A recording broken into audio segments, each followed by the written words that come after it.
Allez, bienvenue sur Ultrason, bienvenue dans le Carré VIP. J'espère que vous allez bien, que vous êtes en forme. C'est vendredi, il est 19h et on est ensemble pour une paire d'heures quand même, 4 heures pour moi et puis 2 heures pour Ziad. Bonsoir Ziad. Salut Oli, ça va? Eh ben ça va très très très bien. C'est un vendredi avec un week-end pas terrible au niveau du temps d'ailleurs. Il paraît qu'ils annoncent pas du très très chaud.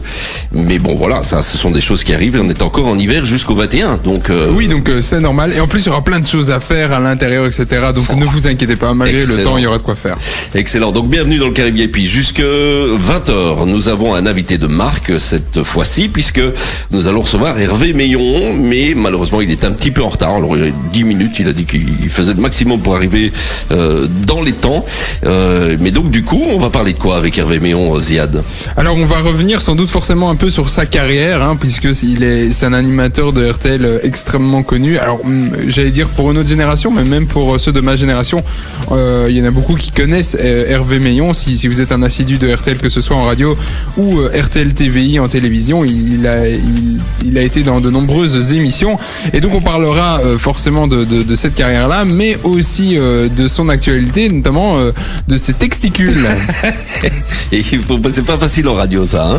Oui, et je précise qu'on parle bien de ses testicules, non pas ses testicules. Avec un X. Oui, puisqu'il s'agit de son livre qui proposera ses bons mots, ses citations tout au long de sa carrière et qu'on retrouvera.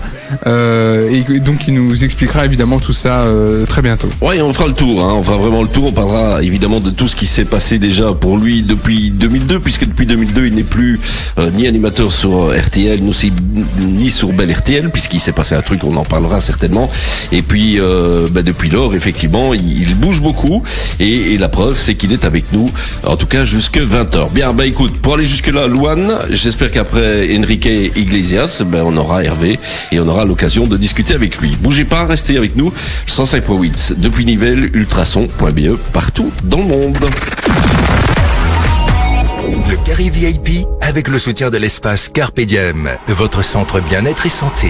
Soins beauté, massage solo ou duo et bien d'autres services. Venez vivre l'instant présent, 9 chemin du Château à Nivelles. Ultrason. Let's dance. Le Carré VIP. Ultrason. Le Carré VIP sur Ultrason. Eh bien ça y est, il est arrivé. Bonsoir Hervé. Hervé Meillon est avec nous dans le Carré VIP. Bonsoir, comment ça va? Ça va bien. Ça a bien roulé finalement. J'ai été vite, Attends, je règle mon micro, celui-là va très bien. Voilà, bonsoir Hervé. Bonsoir Olivier, merci de m'accueillir. Et c'est avec plaisir. Alors pour tous ceux qui ont connu cette époque, la voix évidemment, elle n'a pas changé. Elle est toujours la même, celle d'Hervé Meillon. Oui. Et donc ils ont dû effectivement la reconnaître. Je te présente Ziad, Hervé. Ziad, voilà. Et c'est à deux qu'on va essayer de te poser les meilleures des questions pendant une petite heure. Et on va commencer avec Ziad. Avec bonheur. Alors bonsoir Hervé, j'espère que vous allez bien. Merci, oui. Alors on va commencer d'abord de manière chronologique. On va commencer par la carrière la plus médiatisée, on va dire, dans le sens où c'est celle où vous avez travaillé à RTL et à RTL TVI, pardon. C'était il y a plus de 15 ans. Alors vous avez participé à de nombreuses émissions. Il y a eu Bal au centre, il y en aura pour tout le monde, C'est bon pour une fois, etc. Et la météo au départ. Et la météo. Que je renie pas. Il ne faut pas renier la météo, c'est important parce que sinon elle se fâche après. Oui. Comment est-ce que vous résumeriez cette carrière, cette première partie de carrière? Bonheur de faire ce métier. Ça, c'était un rêve que j'avais depuis longtemps, puisque je suis psychoéducateur au départ. Donc ma vraie formation, c'est celle-là. Mais j'ai toujours travaillé. J'ai débuté en fait à la RTB Namur, donc aussi bizarre que ça puisse paraître, où j'avais une séquence pour les enfants. Et puis de fil en aiguille, mais ça, Ziad, t'as pas connu cette époque. J'étais peut-être un peu jeune. Non, il y avait que la radio, il y avait que la RTB qui existait, si tu veux, en Belgique. Ouais. Et puis tout doucement, il y a eu l'éclatement des radios libres. Et là, je me suis embarqué dans l'aventure des radios libres en créant quelques radios, en participant à Radio Louvain-la-Neuve, à différentes radios.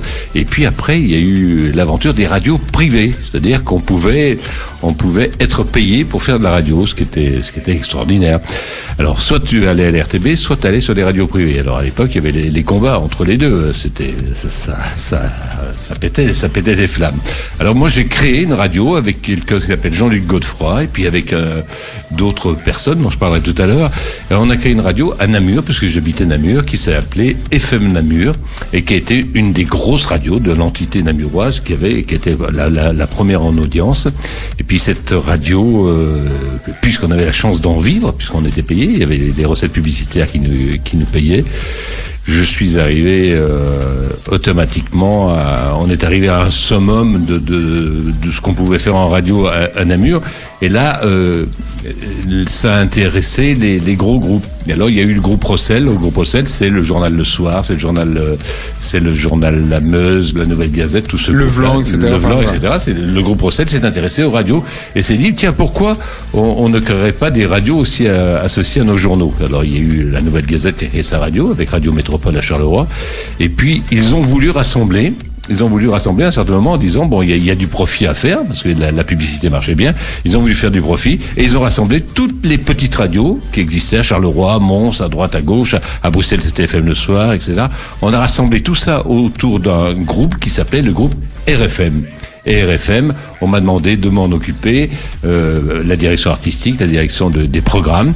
Et là, j'étais accompagné, on était à deux. Il y avait quelqu'un qui avait une radio qui s'appelait Radio Galène à Jean-Blou, qui était un passionné de radio, qui s'appelle Francis Goffin, et qui a été pendant des années patron de Bel RTL et patron des radios de la RTP. Et voilà, et on a créé RFM pour arriver tout doucement un jour à Bel RTL, puisque RFM a grossi, et un jour, RTL a racheté le groupe RFM, et voilà, et je me suis retrouvé à la télévision à un certain moment, puisqu'on m'a demandé si la télévision m'intéressait aussi. Et j'ai continué sur RFM et sur Bel RTL, et c'est moi qui étais une des premières voix de Bel RTL à ce moment-là, et voilà comment l'aventure des radios nationales sont arrivées, et Bel RTL a été très longtemps quand même numéro 1 des radios. Ouais. Et je me souviens d'ailleurs de la dernière, je pense que ça a été la dernière émission d'RFM, avant le passage d'RFM sur... Ah oui, t'as connu toi, Olivier, t'as 82 ans maintenant, et tu faisais ouais, c'est ça. Et tu faisais le matin. Je faisais Beau Fixe, ouais, c'est ça. Sur RFM, je faisais une émission qui s'appelait Matin pas chagrin, et j'ai fait aussi longtemps beaucoup de grosses interviews que j'ai fait après sur Bel RTL. Ça s'appelait C'est une très bonne question, et je remercie de me l'avoir posée. Et oui, effectivement, j'ai fait beaucoup d'antennes et beaucoup d'émissions. Alors, bon, et bien évidemment, depuis 2002, il y a des choses qui ont changé, hein, et t'as fait blindé de trucs quand même, malgré tout. On reviendra avant 2002 encore sur les radios, mais il y a eu des web-séries, il y a eu des spectacles, des interviews de personnalités, c'est ce que tu disais. Et il y a des livres, et puis maintenant, tu sors tes testicules. Oui, je sors un livre qui s'appelle Mes testicules. Voilà. Ce sont des petits textes courts, à un prix tout à fait abordable, au prix de, je sais pas combien c'est, 9 € et quelques, voilà. Oui, c'est ça. C'est tout à fait abordable. Et j'ai voulu que ça soit un livre qui soit accessible à tous, parce que c'est un petit recueil où je raconte je raconterai, on peut le lire au jour le jour, c'est-à-dire que ce sont des petites phrases, qui font rire, qui font sourire et qui font réfléchir. D'accord, mais écoute, je te propose d'en parler. Tu mets de la musique? Juste après, je mets un peu de musique avec les synapsons. Et tu fais venir les filles tout de suite, ou alors?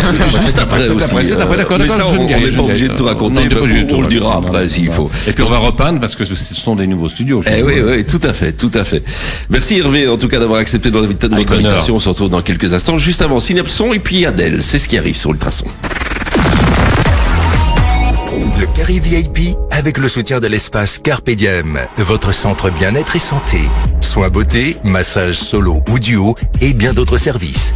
Venez vivre l'instant présent, 9 chemin du Château à Nivelles. Le Carré VIP. Ultrason. Le carré VIP sur Ultrason. Et dans le carré VIP ce soir, c'est Hervé Millon, notre invité. Il vient nous parler de son parcours, évidemment, mais aussi de son recueil, de son livre, Mes Texticules. C'est avec lui qu'on parle et avec Ziad qui pose les questions. Oui, on va d'ailleurs rester sur ce recueil pour en parler un peu plus précisément maintenant. Alors, c'est un recueil d'environ 120 pages. Il a noté, on l'a précisé juste avant, que c'est moins de 9 euros, ou en tout cas autour de 9 euros, Oui, donc un prix complètement démocratique. Hein. Alors, c'est un recueil de textes, un recueil de citations. Pourquoi avoir fait ce texte et ensuite on parlera du côté du côté Facebook qui est lié à ça, puisque j'ai vu que vous proposiez des capsules de ces citations sur Facebook. Absolument, j'allais te le dire. En fait, au départ, c'est le lien qui m'unissait encore au public, c'est-à-dire que avec l'arrivée des réseaux sociaux, je me suis embarqué un peu dans l'affaire, et là, de 3000 tu passes à 5000 personnes, 5000 tu passes à 10 000, et puis t'arrives à 15 000, ce qui est mon cas avec ma page. Donc je me dis, qu'est-ce que je vais dire tous les jours? J'ai pas trop envie d'étaler ma vie privée, j'ai pas trop envie d'étaler tout ça. Alors j'ai pris l'habitude d'écrire chaque matin ce qui me passait un peu par la tête, mes émotions privées, mes émotions face à l'actualité, mes émotions, mes révoltes, mes joies, etc. Et tous les jours j'ai écrit un petit texte. Un peu comme Bernard Pivot sur Twitter, qui Pivot l'a fait. jours, oui, je suis pas le seul à l'avoir. Il y en a beaucoup qui l'ont fait. C'est pour un peu. Non, mais tu as raison. Mais beaucoup l'ont fait. Moi, ça s'appelle des aphorismes, et chaque fois, beaucoup d'auteurs l'ont fait. Moi, je me suis dit, ça vaut le coup de le sortir, de rassembler tout ça, parce qu'il y en avait qui me plaisaient bien, il y en a qui correspondaient à l'actualité aussi, qui correspondaient à ma façon de penser, à ma façon de voir la vie, de voir les choses, de voir les femmes, de voir les hommes, de voir le monde, quoi. Donc, je me suis dit, c'est quand même chouette de tout mettre ça autour d'un livre. Par exemple, je garde le moral et je ne suis pas décidé à le rendre, par exemple. Tu vois, c'est une des phrases que j'ai écrites. Les fourmis envoient. C'est vrai que c'est marrant, ça, cette phrase, parce que je me rappelle, c'est suite à toutes les guerres qui éclatent à droite, à gauche. En fait, j'ai trouvé que les fourmis, je marque ça, les fourmis envoient à la guerre les plus vieilles, tandis que les hommes envoient les plus jeunes. Donc je veux dire, il y a des phrases qui sont comiques, il y a des phrases qui font réfléchir aussi. Ouais. Voilà. C'est des fois un petit cri de révolte, quoi, au quotidien. Et d'ailleurs, pour revenir sur le titre, j'ai lu que c'est un néologisme, mais qui existait et qui était l'œuvre d'un Raymond Queneau. De Raymond Queneau. C'est Raymond Queneau qui a pas du tout exploité l'idée et le titre. Et c'est bien joué. Enfin, ça, oui. Et un jour, j'ai entendu un auteur qui est décédé maintenant. Il était chez Ruquier. J'ai entendu, il s'appelle Fournier, et Fournier, cet auteur, était là, il dit ce sont des petits textes, des texticules, comme disait Queneau. Et moi, je connaissais pas ce mot texticule. Et donc, je l'ai vite noté sur mon portable, texticule, et j'ai cherché, effectivement, c'est Raymond Queneau qui a sorti pour la première fois des petits textes. Il a joué sur bien entendu, de l'attribut masculin. Et c'est là où il y a toute la confusion. Je me suis dit, mais c'est un titre que je dois déposer, que je dois reprendre. Et je l'ai repris pour moi. Et puis, effectivement, il y aura d'autres suites, parce que je vais demander les texticules de gens que je connais, de gens célèbres, et le prochain livre, mes texticules, mais ce sera les texticules des autres que j'écrirai, quoi. Ah, donc c'est le début d'une série. Ouais, je vais faire une série avec ça, oui. Je vais faire les texticules de ceux qui sont passés dans la Star Academy, dans ceux qui sont passés dans The Voice, quelles sont leurs petites pensées de tous les jours. Donc j'ai envie de continuer une série, voilà. Ouais. Parce que le titre est bon, et je trouve qu'on va pas s'en priver. Et puis mes texticules, et comme on disait, c'est un livre qui est à la portée de toutes les bourses. Oui, joli. Et il fallait la faire. Oui, il fallait la faire. Oui. C'est pas de la couille, tu sais. Il y en a une autre que j'aurais envie de faire tout à l'heure, et j'espère pouvoir la placer aussi. Alors, on vous a toujours connu, Hervé, rempli de verve, piquant, suscitant le débat. Alors, vous vous êtes construit ce côté de trublion, ou c'est venu plutôt naturellement? Mais je sais que tu allais me poser cette question, c'est pour ça que je veux pas connaître les questions. Parce que cette question, c'est une question qui revient régulièrement. On dit, Meillon, c'est un provocateur. En fait, j'ai fait des émissions de télévision qui passaient après 22h, souvent, à part celle qui a été populaire, qui a été à l'ORV avec Hervé Méfion. C'était celle-là que je voulais faire. Alors, Hervé Méfion. Oui. Et à part celle-là qui était en prime time, comme on dit, les autres passaient après 22h. Donc, j'avais une liberté de parole qui était assez importante et je pouvais un petit peu aborder des sujets que la RTB n'abordait pas. Donc c'est pour ça que j'ai parlé de sujets qu'à l'époque n'étaient pas d'actualité. Mais quand je débute en télé, je suis en même temps que De Chavannes, je suis en même temps qu'Ardisson, on est dans la mouvance Canal+, donc je prends un petit peu cette ambiance-là. Alors, il y a une émission qui me vaut le mot de provocateur. C'est une émission qui repasse souvent en boucle dès qu'il y a un anniversaire à RTL. C'est l'émission sur la provocation, justement. Un jour, j'ai fait une émission sur la provocation. Et là, ça dégénère. Ça a dérapé. Ça a dérapé sans déraper. Bon, mais en même temps. On en a fait peut-être plus que ce qu'on avait vraiment. On en a fait plus. Et puis, bon, il faut savoir que ce que vous voyez à la télévision maintenant en rediffusion dans des best-of, c'est pas tout à fait passé à l'antenne. C'est-à-dire que c'est du off-record. C'est-à-dire que les caméras ont continué à tourner pendant qu'on n'était plus à l'antenne.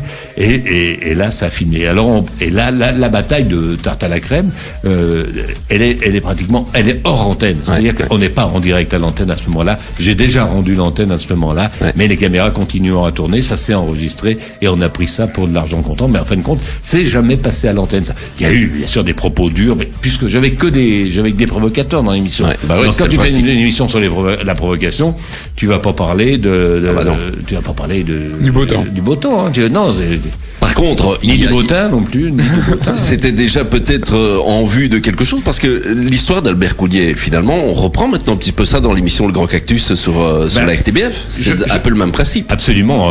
C'est James Dino qui a repris un peu le concept. Et j'en suis très heureux parce que c'est vrai que depuis, elles sont vantées, depuis l'arrêt de Il y en aura pour tout le monde, il n'y avait plus d'émissions d'humour comme ça, de cette force-là.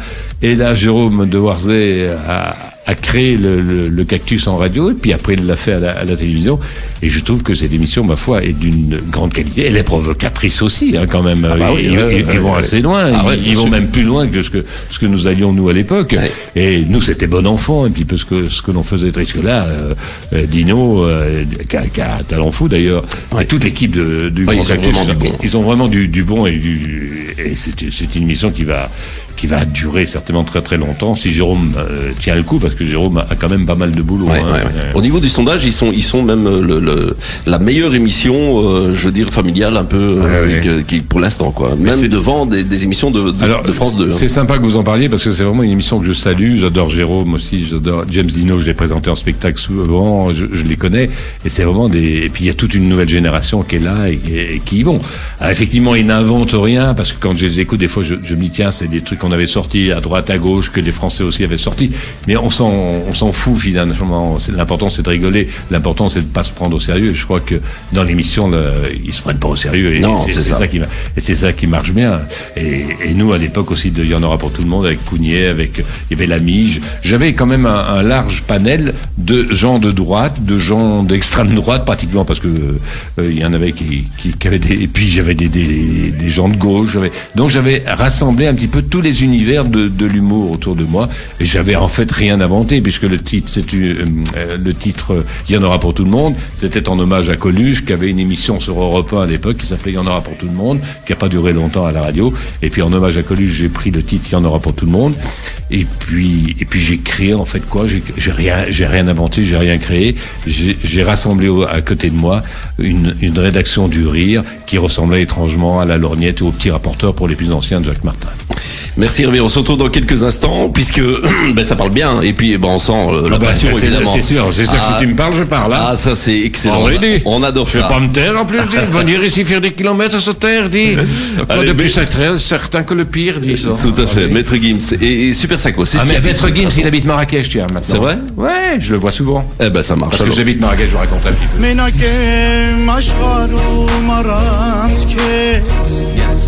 Jusqu'à 21h, débutez votre week-end avec le Carré VIP. Le Carré VIP. Le Carré VIP. sur Ultrason. Et ce soir, notre VIP est Hervé Meillon qui est avec nous jusqu'à 20h et répond aux questions de Ziad. Oui, alors des questions qui vont un peu dans tous les sens, il faut bien l'admettre. Vas-y, je t'en prie. Mais ici, là, c'était une question peut-être un peu d'actualité concernant des choses que vous organisez. On a vu que vous parliez de coaching de vie. De choses pouvez-vous nous en parler un peu? Je crois que ce livre est une forme de coaching de vie, parce que quand je dis qu'il vaut, par exemple, il y a une phrase là que je lis, quand je lis il vaut mieux être de retour que sur le retour, je trouve que on peut, en picorant quelques phrases, avoir du punch pour la vie. Alors effectivement, oui, des punchlines qui servent aussi à réfléchir, de moto, de leitmotiv. Moi, j'ai une formation de psy au départ, et je me suis dit pourquoi pas mettre ça au profit. Et si tu veux, en écrivant tous les jours des petites phrases comme ça, je me dis mais il y en a qui remontent le moral. Il y en a qui sont le passé, notre futur, par exemple, tu vois. Et il y en a qui sont plus comiques, mais il y en a qui interpellent. Donc je me dis il faut les picorer de ci de là. Et je me suis dit pourquoi pas mettre aussi mon expérience au service des gens. Alors je prends assez peu de gens, mais c'est vrai que je fais du coaching de vie qui est relativement simple et qui va relativement vite. C'est en 3 séances. On parle, c'est de l'interview. Je parle avec les gens, j'amène mon avis sur leurs problèmes. On a 3 séances qui vont très rapidement, qui durent 45 minutes chacune. Et là, je pense que les gens, quand ils sortent d'avoir discuté avec moi, d'avoir parlé, je leur donne mon avis. Ils en font ce qu'ils veulent après derrière.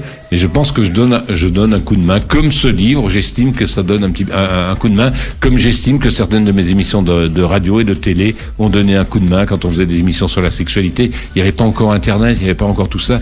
Donc il y avait vraiment une pauvreté au niveau de... Je me souviens de la première émission que j'ai faite après la météo à la télévision, je ne me rappelle plus du titre maintenant, ça s'appelait Pour le meilleur et pour le vivre, et on avait une séquence sexualité, j'étais avec un sexologue, mais on recevait, à l'époque, il n'y avait pas les mails et il n'y avait pas tout ça, on recevait des sacs et des sacs de courrier de gens qui étaient en désarroi sur la sexualité, et je me souviens que on traitait les sujets très très sérieusement. Là, c'était pas de la boutade. Et avec le sexologue, on se disait il y a vraiment besoin d'apporter notre secours à des gens qui étaient C'est vrai qu'on se demande comment on faisait avant les forums de discussion. C'est fou. Maintenant, il y a des forums, il y a tout. Tu tapes sexologue, t'as toutes les façons de baiser et de pas baiser, de se faire baiser et de pas se faire baiser. Mais c'est vrai, il y a tout maintenant sur le net. Ce qui est un petit peu dangereux, mais ce qui est bien aussi, parce que si on manipule le net avec parcimonie, qu'on manipule surtout sans se faire avoir par tout ce qui est marqué sur le net, parce que un jour j'ai vu que j'avais 80 ans sur le net. Ça m'a surpris. Je me suis dit tiens, peut-être il faudrait que j'arrive en déambulateur pour leur plaire.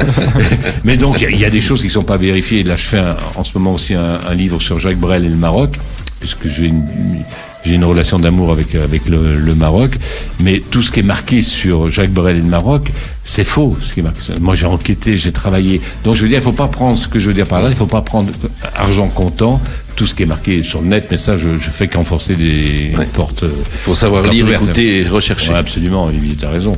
Et là, il faut le faire. Il faut surtout avoir au moins 3 sources. Ouais. 3 sources. C'est ça. Et pour terminer sur ce coaching, ça concerne quel profil de gens? Tous, tu peux venir.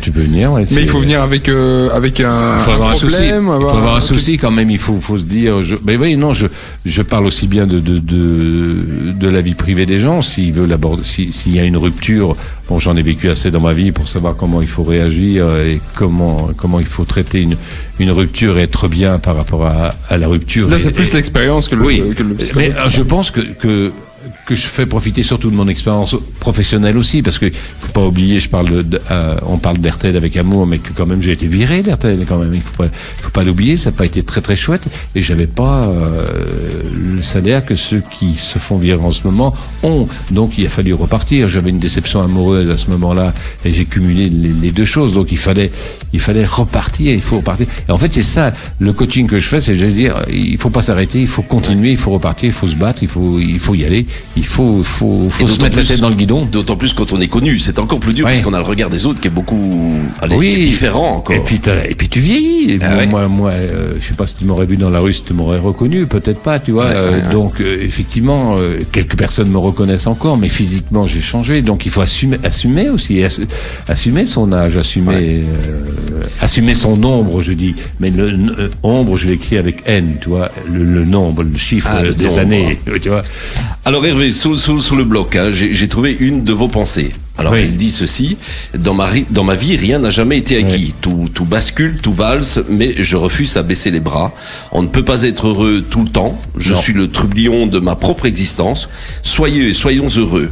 Alors, est-ce que ça, c'est la volonté de construire activement votre propre vie, ou ça vous a permis de sans cesse rebondir, justement? Oui, je pense que si j'avais... j'ai pensé une fois au suicide. Donc, dans le premier livre que j'ai écrit, qui s'appelle L'audiovisuel, où je raconte mon expérience RTL, j'ai pensé au moment de la rupture avec RTL, la rupture avec la compagne avec qui j'étais. Et j'ai pensé à quitter, et je me souviens avoir pris ma voiture, avoir été sur Paris, et puis la distance entre Bruxelles et Paris m'a fait réfléchir. C'était impulsif, je me dis, mais ça c'était, là maintenant je l'analyse avec c'était mon ego qui parlait, c'était mon orgueil qui parlait, finalement c'était pas moi, parce que je suis plutôt à me battre et à combattre. Et puis je me suis dit, mais oui, t'as surtout pas le droit, parce que t'as 2 filles qui sont là, et tu vas rester pour tes filles, mais t'es à un certain moment tellement désemparé, t'es tellement perdu dans ta vie, que ta vie professionnelle bascule, ta vie amoureuse bascule, parce qu'on a un ego dans ce métier. On est orgueilleux, il n'y a pas à tortiller. Tous ceux qui font ce métier, il y a un ego qui est énorme. Et quand on est aimé des gens, quand on est détesté des gens, on ne laisse pas les gens indifférents. Et moi, c'était mon ego qui parlait. Je me suis dit, c'est pas ma vie qui parle. Et ma vie, elle doit reprendre le dessus. Et voilà. Et je pense que ceux qui combattent la maladie, comme Hallyday qui a combattu la maladie jusqu'au dernier moment, c'est quand même un chapeau quand même, avec tous ces mecs, et plein de gens. On travaille avec le Télévis, j'ai travaillé longtemps avec le Télévis, puisqu'on était j'étais dans les premiers à l'avoir fait, ce Télévis. Mais quand tu vois ces mouflets qui partent, mais c'est horrible, c'est la vie. Donc moi, une rupture, et ce que je dis aux gens, une rupture ou professionnelle ou une rupture d'amour, ça se remonte.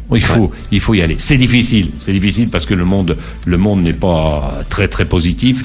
Le monde économique va mal aussi. Pour trouver de l'emploi, c'est pas hyper simple, mais putain de bordel de merde, il y a moyen de s'en sortir. Et c'est ce que je fais. C'est putain de bordel de merde, finalement, le coaching que je fais. Non, tu te laisses pas abattre, tu y vas, ma poule, on fonce. Et on se revoit la semaine prochaine. Et voilà. Et excellent. Non, c'est ça que je veux faire. Je vais pas m'amuser à faire moi, j'ai fait beaucoup d'analyses psychologiques avec des psychiatres, avec des psys.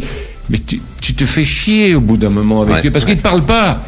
Et au bout d'un moment, ils regardent la montre, ils disent, bon, on se reverra la semaine prochaine, donnez-moi 70 €, 70 €, et puis voilà. Non, je critique pas les analyses, ça fait du bien, mais c'est l'analyse sur une longue distance qui fait du bien. C'est-à-dire, si tu restes 10 ans avec le même psy, t'arrives à sortir de toi, tes problèmes d'enfance et tout ça. Mais je crois que maintenant, il y a moyen de faire du coaching rapide, et du coaching où les gens peuvent prendre leur vie en main. Reprennent vite. Merci Hervé, on se retrouve dans quelques instants. Merci pour cette sincérité, et puis pour la voix, parce que la voix, c'est une voix qui a marqué quand même ma jeunesse. Et donc là déjà, ça fait super plaisir d'avoir accepté déjà l'invitation. Allez, c'est Henri PFR pour aller un peu plus loin dans l'émission, et puis on retrouve Hervé tout juste après. Merci d'avoir choisi Ultrason. In the mood, Ultrason 105.8 ou ultrason.be. Jusqu'à 21h, débutez votre week-end avec le Carré VIP. Le Carré VIP. Le Carré VIP. Sur Ultrason. Et dans le Carré VIP, on reçoit une personnalité qui a marqué l'histoire de la radio et de la télévision en Belgique. Hervé Millon est avec nous dans ce Carré VIP. Il répond aux questions de Ziad. Alors Hervé, ça a été une semaine un peu particulière pour votre... Tu me permets de dire par rapport au coaching de tout à l'heure, excuse-moi Ziad de te couper, il y a une phrase dans mes Texicules, le livre qui vient de sortir, qu'on peut trouver chez Carrefour, qu'on peut trouver chez Club, qu'on peut trouver chez les libraires, n'importe où. Je dis, malgré les pierres qui entravent notre chemin, continuons sur la route optimiste. Je crois que ça résume un peu ce que je fais en coaching. C'est-à-dire qu'il faut rester optimiste. Pardon, Ziad. Quoi qu'il arrive d'ailleurs.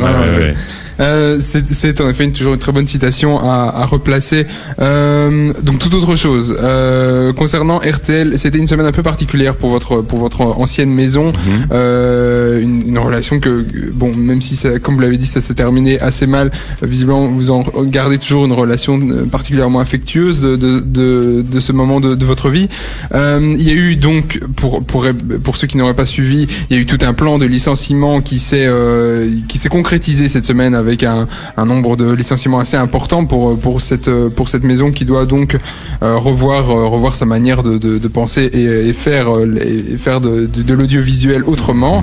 Que pensez-vous, au-delà du commentaire par rapport à cette situation, que pensez-vous de la situation de RTL qui était à la base, comme vous l'avez dit, basée sur une radio libre, pas une radio mais un média privé, et qui avait peut-être un peu pour but de proposer autre chose que le service public, et qui, je crois qu'ils se retrouve dans la situation inverse. Ils ont proposé autre chose. Je pense que ils sont quand même premiers dans la communauté française, RTL TVI. Il y a 3 chaînes maintenant d'RTL. Effectivement, je pense que la situation que viennent de vivre, pour la moitié, là, ils sont 88 à être partis. Pour la moitié, je les connaissais. Ils étaient un peu de mon âge. Bon. Alors, c'est triste parce que on s'attache à ce métier, on s'attache à une maison, on s'attache à un emploi. Donc effectivement, il y a de l'émotion. Il y a eu beaucoup d'émotions. Je pense à Muchant qui est parti, je pense à toutes ces personnes qui sont parties avec beaucoup d'émotions. Mais par rapport au plan Renault Caterpillar, au plan Renault Carrefour, à tous ces plans de restructuration des entreprises à l'heure actuelle, il faut savoir que RTL, le groupe RTL, n'est jamais chien quand on part. C'est-à-dire que ils se séparent de nous, mais ils font un gros chèque. Et là, je sais que ça compense pas le fait qu'on quitte une entreprise, qu'on quitte des collègues, qu'on quitte une ambiance, qu'on quitte. Et là aussi, c'est l'ego qui marche un petit peu. On se dit mais pourquoi moi je fais aussi bien mon boulot que l'autre. Bon, ça c'est. Mais il faut savoir que RTL les a bien payés. C'est clair que ce ne sont pas des ouvriers qu'on licencie. C'est pas des ouvriers qu'on licencie. Les journalistes qui partent, bon, il y a la jeune génération des journalistes qui seront un petit peu moins payés, qui partent, mais qui ont le talent et qui ont tout pour se battre maintenant et qui vont se retrouver sur une autre chaîne. Alors effectivement, la difficulté de notre métier de l'audiovisuel en Belgique, c'est qu'il n'y a pas beaucoup de médias. Il n'y a pas beaucoup de médias avec lesquels on peut vivre. Donc c'est vrai, il y a la RTB ou il y a RTL. Il n'y a pas grand choix. Donc là, effectivement, ils vont avoir des difficultés. Mais est-ce que RTL n'a pas payé un peu un manque de... donc, comme tu voudrais que je dénonce là. Non, pas forcément. Non, ils se disent j'ai meilleur, je vais le faire balancer. Ils proposaient autre chose que le service public. Et à force, ils ont très bien réussi, puisque comme vous l'avez dit, ils ont été le premier média belge. Ils le sont toujours dans certaines catégories. Est-ce qu'ils n'ont pas manqué un manque de peut-être parfois d'ambition un peu? Ils ont peut-être un peu peur de perdre cette place et donc d'être un peu ambitieux. Oui, ils ont pêché par ce que j'appelle les petites baronnies. C'est les petits barons qui ont des postes. Je les connais tous, on était tous ensemble, et il y en a un qui est directeur de l'information, il y en a un qui est directeur des programmes, il y en a un qui est directeur de la programmation. Il y a beaucoup de petits directeurs autour du grand directeur. À tous ces gens-là, effectivement, maintenant ils arrivent à un certain âge où ils protègent leur emploi, ils protègent leurs avantages, ils protègent la carte de crédit qu'ils ont, ils protègent la voiture de fonction qu'ils ont. Donc ils se protègent. Donc à un certain moment, eh bien, je crois qu'à force de vouloir s'auto-protéger, on pense plus trop au boulot. On pense au boulot, mais on pense plus trop à la chaîne. Donc, moi, je pense que l'erreur fondamentale, si je peux me permettre et si j'en ai les capacités, c'est de dire que à force de vouloir copier les programmes de français, les programmes américains, les programmes australiens, à force de vouloir racheter des concepts à droite à gauche, de faire cela, eh bien, on refuse la création. Et je pense que si la RTL avait voulu jouer complètement le rôle de la création, c'est-à-dire en créant des programmes comme nous, comme j'ai eu la chance de le faire parce que j'étais producteur en même temps de mes émissions, je les créais. Si RTL avait voulu continuer à jouer cette option-là, Je pense que les 88 personnes ne seraient pas parties parce que mais maintenant on rachète du programme à M6, on rachète du programme à droite, à gauche. Donc effectivement, on a besoin de moins de personnel. Effectivement, on rachète des reportages qui passent à droite, à gauche. Effectivement, la radio reprend des reportages qui passent sur RTL France.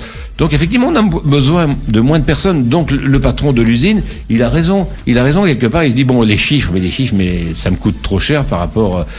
Donc, je soutiens pas la direction, je soutiens, je n'accuse personne, mais je dis que la réalité est là, et je pense que la réalité, c'est de passer encore, s'il y a encore un espoir pour la chaîne, c'est de passer par de l'autocréation, créer des programmes, faire appel à une jeune génération, peut-être dans un autre système, ils vont peut-être le faire dans un autre système avec des indépendants, avec toute une série de choses, mais je pense que c'est bien, et je pense qu'il faut créer et pas piquer à droite, à gauche, et reprendre les programmes qui marchent ailleurs pour les faire sur sa propre chaîne. D'abord parce que les mentalités sont totalement différentes. Les Français sont différents des Australiens, des Américains, etc. Je crois, et même des Flamands, les Belges flamands et les Belges francophones sont différents. Donc il y a des émissions qui marchent en Flandre et qui marchent pas en Wallonie. Donc il faut savoir bien choisir, faire le bon choix. En sachant que bon choix, monsieur. En tout cas, sachant qu'en plus cette autopromotion est possible. Enfin, c'est un peu ce qu'a fait la RTBF justement pour essayer de rattraper RTL, et avec une certaine réussite dans certains programmes. Ah oui, il y a une erreur fondamentale. Là, je fais un peu présomptueux, on va se dire. Les gens qui nous écoutent vont dire mais Meillon, mais pour qui il se prend. Mais il y a une erreur qu'ils ont faite, et ça, je la comprends pas. Je ne la comprends absolument pas. Alors que toutes les chaînes ont les replays. Ils ont toutes les chaînes. Il y a MyTF1, il y a RTBF Ovio, il y a France Télévisions qui a son système où on peut revoir les programmes en replay, etc. RTL ne l'a pas fait, ça. J'ai mis, c'est une erreur. Mais c'est une grande erreur. Et ils payent ça. Et les 88 personnes qui ont été licenciées payent cela, parce que le web était important. Ça va se créer. La semaine prochaine, je vous donne un scoop, la semaine prochaine, je sais plus comment, je crois que ça s'appelle Play RTL va commencer. C'est-à-dire que là, ils vont lancer le truc. Mais c'est un peu trop tard. Il y a des collègues qui ont ramassé, qui ne font plus leur métier. Ils ont raté le coche du numérique. Voilà. Ils ont raté le coche du numérique. Il n'y a pas que moi qui le dis, tout le monde le dit, donc je le dis avec d'autres. Ouais, c'est aussi ce qu'ils ont dit aussi pour justifier d'ailleurs le plan de restructuration. Non, ils n'ont pas dit ça. Ils ont dit pour justifier le plan de restructuration, TF1, là, moi, on parle technique, ça fait un peu chier les gens, peut-être.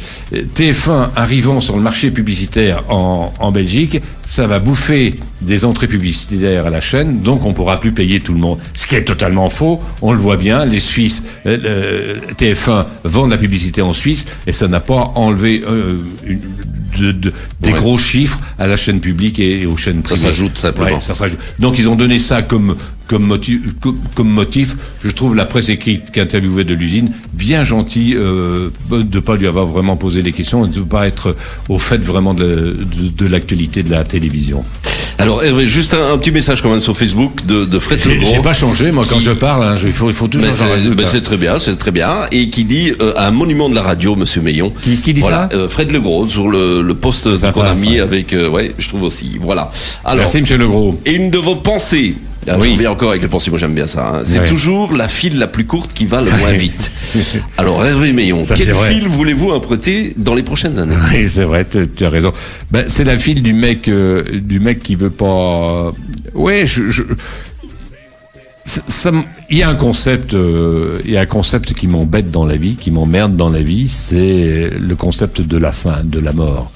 Donc je vais essayer de toujours me battre pour que le mot fin s'écrive le plus tard possible dans ma vie, que ce soit dans ma vie privée, que ce soit dans ma vie professionnelle et que ce soit dans ma vie physique. Mais je sais, je suis pas dupe. Oui, je sais que les gens sont en train de dire mais tout le monde va y passer. Ouais, Meillon aussi, il y passera, je sais. Ça m'emmerde. Jusqu'à 21h, débutez votre week-end avec le Carré VIP. Le Carré VIP. Le Carré VIP. Sur Ultrason. Et la partie invitée a fait une petite prolongation avec Hervé Meillon qui est notre invité dans le Carré VIP. On fait avec Ziad le débrief. Mes testicules, le texte, le récit d'Hervé Meillon qui est disponible aux éditions MLS pour environ 9 € qu'on peut retrouver sur internet, mais aussi dans différents endroits. Vous avez parlé, il y a Carrefour. Je sais que je vais faire des dédicaces dans certains Carrefours. Carrefour m'a demandé de venir faire des dédicaces. Je vais venir le faire, c'est plaisant parce que tu vas rencontrer les gens. Je sais pas s'ils vont me reconnaître, mais en tout cas. Tu viens ici dans la région bientôt pour faire les dédicaces? Oui, il y a Carrefour. Il y a un shopping. Il y a un shopping et puis il y a le Braine-l'Alleud, il y a le Carrefour. Oui. Il y a le Carrefour. Je crois que je vais à Brenne. Oui, je vais venir à Brenne. Oui. D'accord. Je sais pas quand. Je vous avertirai. Hein. Alors on récapitule donc mes testicules, c'est un recueil de citations. Juste un petit truc, Ziad, si tu veux bien, parce que là, celle-là, elle est pas mal. Plus besoin d'avoir d'activité sexuelle pour se faire baiser. Oui, c'est ça. Et donc, et là, c'est effectivement pour maintenant on a passé 20 heures, on peut y aller sur le cul. Hein. C'est bon. Non mais je dis, une fois que tu as dépassé 50 ans, tout devient urgent. C'est vrai, tu me disais, oui, mais tous ceux qui sont, les journalistes qui ont été virés vont être engagés. Nous, jeunes journalistes, on va pas trouver notre place. C'est vrai que c'est un problème. Alors vous, jeunes journalistes, cassez-vous. Allez en France. Tentez votre chance. La France, il y a des TNT, il y a beaucoup de choses qui se passent en France. Je crois qu'il faut foncer. Il faut pas attendre que t'es journaliste, toi, Ziad. Oui. Il faut pas attendre que tout tombe rôti dans la bouche. L'interview change de. faut pas attendre que tout tombe. On va leur laisser les clés. Il faut pas que ça va pas tomber rôti dans ta bouche. Tu sais, ça non, va venir. C'est clair. T'as des groupes de presse aussi qui ont du mal à s'en sortir. Ils restructurent. C'est pas qu'ils ont du mal à s'en sortir, parce qu'on a dit qu'à certains moments, les livres n'existeraient plus à cause d'Internet. Les livres continuent à exister. Il faut pas croire on a dit que la télé n'existerait plus parce que les jeunes ne regardent plus la télé. Effectivement. Mais les programmes télé, les jeunes les regardent sur leur tablette, sur leur smartphone, etc. On regarde en replay, on regarde la télévision autrement, mais la télévision va toujours exister. La radio existera toujours. On l'écoutera en podcast, on la réécoutera autrement, effectivement. Toute cette nouvelle technologie fait que ces médias ne mourront pas grâce aux nouvelles technologies. Et c'est l'erreur, je reviens de RTL, qui est pas rentré dans le jeu de la nouvelle technologie. Ce qui est vraiment ridicule pour un groupe comme RTL, ce qui est pas le cas d'Europe 1, de la rue Bayard. Enfin, ils sont plus rue Bayard, hein, ils passent à Neuilly demain, tiens, nos amis d'RTL France. Oui, il y a eu beaucoup de déménagements dans les médias français. Ouais. Donc pour revenir sur vous, Hervé Meillon, donc ce recueil de citations, mes testicules, on peut retrouver dans différents endroits. On peut vous retrouver en dédicace dans différents endroits. Je suppose qu'on peut suivre votre actualité sur Facebook ou sur votre site hervémeillon.be. Oui, bon, c'est un site que est gentil, parce que même les sites, ça devient un peu obsolète maintenant, hein, quand tu regardes bien. Alors il y a Facebook, mais je dis assez peu sur ce que je fais. Les gens, bon, je fais beaucoup de pubs pour mes testicules, si je peux me permettre. Et là, je mets beaucoup, j'enregistre des petites capsules que je mets. Mais je parle assez peu de tout cela. Je parle pas de. Je parle assez peu finalement de moi sur Facebook. Là, comme je te disais, je peux en parler. J'écris un livre sur Jacques Brel. Je fais un documentaire sur Jacques Brel à l'occasion des 40 ans de sa mort le 9 octobre prochain. Mais j'ai pris un angle qui est bien particulier parce que j'ai une histoire d'amour avec le Maroc. J'aime beaucoup ce pays, j'aime beaucoup les couleurs Maroc, j'aime beaucoup les gens qui me rappellent des gens des années 60 à un certain moment. Je suis assez heureux. J'habite Marrakech une grosse partie du temps. Je suis assez heureux là-bas, donc je me suis rendu compte que Brel avait eu ce même amour pour le Maroc que moi, et du coup je suis parti à la recherche des gens, et pourquoi Brel avait été et actuellement encore autant aimé au Maroc. Et c'est tout ce que je raconte dans le livre, et c'est ce que je vais raconter aussi dans un documentaire.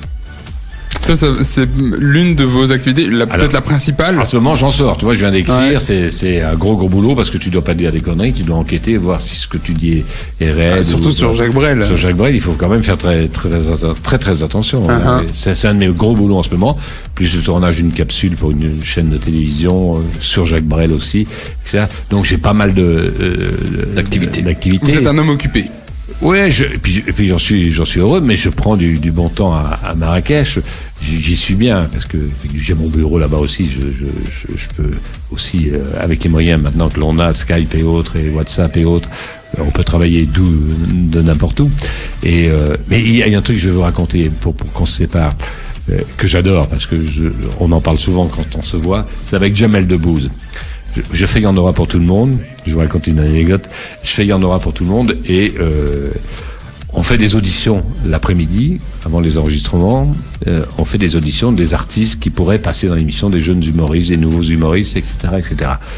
Et bon, c'est programmé l'après-midi. Moi, je prépare l'émission. Je suis dans mon bureau, je prépare l'émission avec les autres humoristes. Et puis, voilà, je bosse. Et puis, Janine, mon assistante, m'appelle. Elle me dit, redescends un peu. On va faire les auditions. Viens voir un peu. Et puis, je descends au studio et les jeunes attendaient. Et puis j'auditionne tout ça en disant bon, ça je peux pas prendre dans l'émission, c'est pas assez élevé, etc. Et puis je vois un petit arabe qui a une main qui est un peu sur le côté, comme ça, qui a une antenne émetteur sur la tête et qui me fait un sketch dont je ne comprends absolument rien. Je me dis mais qu'est-ce qu'il me raconte? J'étais pas du tout au fait du problème du 93 et des immigrés, tout ça. J'étais pas du tout. On n'était pas encore dans cette ambiance-là. Et je dis non, mon vieux, je peux pas te prendre, excuse-moi, je peux pas te prendre. Pas des années après, 6 mois après, tu vois comme quoi j'avais le nez, 6 mois après, le mec s'appelle Jamel Debbouze et il éclate sur Canal+, et il devient une immense star que l'on connaît, une immense vedette qu'on le connaît, l'humour. Donc comme quoi, tu vois, on peut toujours se tromper. Et là, je m'étais bien mis dans ouais, parce qu'il a débuté dans une radio aussi, Radio Nova. Il était à Radio Nova, oui, Radio Nova. Ou celui qui fait les matinales en ce moment, c'est Édouard Baird. Et bon, c'est Radio Nova est un style de radio bien particulier. Hein. Il y a eu Coluche, il y a eu Jamel, il y a eu beaucoup de gens qui ont débuté là. Mais Édouard Baird, il fait la matinale sur Radio Nova en ce moment. C'est d'une beauté extrême. Bon, c'est pas les matinales comme on peut les connaître ailleurs. Non, ça n'a rien à voir. Mais c'est assez chouette. Donc, et maintenant, quand je vois Jamel, parce qu'il habite Marrakech aussi souvent, il fait le Marrakech du rire, etc. Quand on se voit, c'est la seule anecdote qu'on se raconte. Et il me serre dans son bras. Il me serre pas dans ses bras, il me serre dans son bras. Il me serre dans son bras et on rigole bien. Donc je suis le seul à avoir dit que Jamel était mauvais. Quoi. Et je m'en suis bien mordu les doigts. Super, merci beaucoup Hervé en tout cas. Merci de m'avoir invité Olivier, et d'avoir répondu avec autant de sincérité à toutes nos questions. C'était vraiment super sympa. Bonne chance, bonne merde on dit alors. Oui, mais non, évidemment. Je suis bien, tu sais, il y a des gens plus malheureux que moi. J'ai un peu mal au dos, ça doit être l'âge. Et puis je suis pas le seul. Ouais. Alors, si tu veux, bon, il est 20h15, te dire que bon, je me dis qu'il y a des médicaments pour le reste. Quand c'est un peu mou, tu prends une petite pilule bleue, puis ça va bien. C'est ça. Et puis avec le texticule, ça devrait aller. Ah ouais, ça marcherait très bien. Hervé, merci beaucoup. Bon retour et puis peut-être à très bientôt dans le Carré VIP. Merci Ziad, merci Olivier, merci à vous Ultrason. C'est 105.8, c'est ça? 105.8 en FM, ultrason.be partout dans le monde.